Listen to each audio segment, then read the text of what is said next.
ஈதுடைய பெருநாட்கள் கொண்டாடப்படக்கூடிய நாட்கள் என்றால் ஒரு தனி ஆடை இந்த அல்லாஹுடைய தூதர் எப்போதும் நறுமணத்தோடும் அழகிய தோற்றத்தோடும் தங்களை ஆக்கிக் கொள்வார்கள்.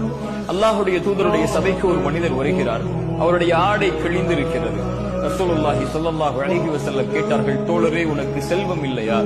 அவர் சொன்னார், அல்லாஹுடைய தூதரே, அல்லாஹ் எனக்கு எல்லா செல்வங்களையும் கொடுத்திருக்கிறான். ஒட்டகத்தை கொடுத்திருக்கிறான், குதிரைகளை கொடுத்திருக்கிறான். இப்படி அவருடைய செல்வங்களை அந்த தோழர் எண்ணுகிறார்.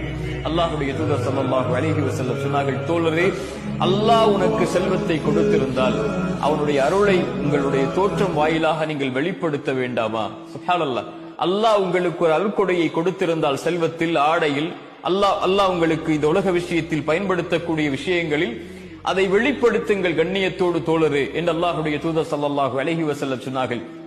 அல்லாஹ்வுடைய தூதர் மேலும் சொன்னார்கள், அல்லாஹ் நேசிக்கிறான், அல்லாஹ் விரும்புகிறான் அல்லாஹுடைய அருட்கொடைகளை வெளிப்படுத்தக்கூடிய மக்களை. வஅம்மா பிநிஅமதி ரப்பிக ஃபஹத்திஸ்.